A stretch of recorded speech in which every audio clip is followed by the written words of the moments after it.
আমাদের দাদাদের বা বাবাদের জেনারেশনে আমরা দেখছি পুরুষরা তাদের পুরুষত্ব ধরে রাখার জন্য বিভিন্ন ধরনের জিনিসপত্র খাওয়া দাওয়া করতেন, তাই না? আপনারা দেখছেন যে শক্তিবর্ধক জিনিস বা ইত্যাদি অনেক কিছু তারা চাইতেন। ইভেন আপনি আরো আগে চলে যান রোমান এম্পায়ারের কাছে, পার্সিয়ান এম্পায়ারের কাছে, ওই প্রত্যেকটা রাজা বাদশার শত শত রক্ষিতা ছিল তাদের ওই কি বলে হেরেমের মধ্যে।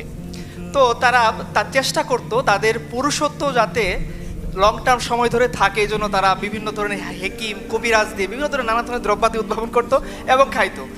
আপনারা যারা গ্রামে বড় হয়েছেন তারা একটা জিনিস খেয়াল করে দেখবেন যে গ্রামের বাজারে প্রত্যেকটা বাজারে একটা কমন বৈশিষ্ট্য আছে এবং সেখানে কিছু মানে জটলা পাকায় থাকে।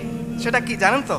আর জানেন সবাই? আচ্ছা, সবাই মনে হয় ওইখানে গেলে সবাই কনফিডেন্স হারায় ফেলে যে আমারও কি কোনো প্রবলেম আছে কি না। আচ্ছা, যাই হোক, তো এইটা একটা জেনারেশনের বৈশিষ্ট্য ছিল যে একজন পুরুষ মানুষ সে তার পুরুষত্ব নিয়ে চিন্তিত ছিল যে কোনো দিক থেকে 100%-এর মধ্যে কোনো দিক থেকে কোনো কমতি আছে কিনা, এটা কীভাবে পূরণ করা যায়। এই জন্য ওই যে দেখবেন ট্রেনে বা ওই যে গ্রামের ওই বাজারের হকাররা কথার জালে এমনভাবে ভাসাবে আপনি দাঁড়িয়ে থাকবেন যে না, আমি প্রথমে আপনি বলবেন যে আমি পণ করে দাঁড়াইছি এর কাছ থেকে কিছু কিনবো না, কিন্তু 5 মিনিট কথা শোনার পরে মনে হবে নেই না একটা ফাইল, কি বা আসে যায় 20-30 টাকা দাম। মানে সে আপনাকে কথার জালে এমনভাবে ফাঁসাই দেবে যে আপনি যে ওভার কনফিডেন্স তিনিও কনফিডেন্স হারাই ফেলবেন যে একটা ফাইল নেই, সমস্যা কি। আচ্ছা, তো একটা জেনারেশন এরকম ছিল যে যারা নিজেদের পুরুষত্বকে ধরে রাখার জন্য চিন্তিত বেশি ছিল। আমরা এখন 2023-24 সালে দেখতেছি এমন একটা জেনারেশন সৃষ্টি হয়েছে যারা তাদের পুরুষত্বের চিহ্ন মুছিয়ে ফেলার জন্য সার্জারি শুরু করে দিয়েছে এবং বলতেছে এটা আমাদের আন্দোলন। আমরা পুরুষত্ব যে আমাদের আল্লাহ সুবহানাহু ওয়া তাআলা সৃষ্টিগতভাবে যে সমস্ত বৈশিষ্ট্য দিয়েছেন এগুলো আমরা শরীরে রাখতে চাই না। আমরা সার্জারি করে হোক, হরমোন থেরাপি নিয়ে হোক বা যে কোনো মূল্যে হোক, বা সার্জারিও করতে পারতেছি না, হরমোন থেরাপি নিতে পারতেছি না, আমি এখন বলবো আমি জেন্ডার কনফিউজড।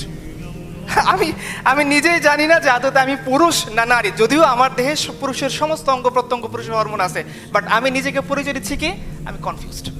সো আমরা এরকম একটা হাস্যকর যুগে বাস করতেছি এবং কষ্টের ব্যাপার হলো যে এই হাস্যকর জিনিসটাকে আমরা এখন বানাই ফেলছি মেইনস্ট্রিম মুভমেন্ট, আন্দোলন। এবং আপনারা যারা পশ্চিম বলে পূজা করেন বা যারা করে তারা দেখবেন যে পশ্চিম এখন এটাকে চাপিয়ে দেওয়ার জন্য বিভিন্নভাবে চেষ্টা করতেছে। পৃথিবীর ইতিহাসের এর চেয়ে হাস্যকর জিনিস আর কি হতে পারে যে একজন পুরুষ তার সব কিছু আছে কিন্তু সে বলতেছে যে না ভাই আমি পুরুষ না, আমি কনফিউজড, বা এর চেয়ে বেশি যে না ভাই আমি নারী, আমার সাথে নারীর মতো বিহেভ করতে হবে।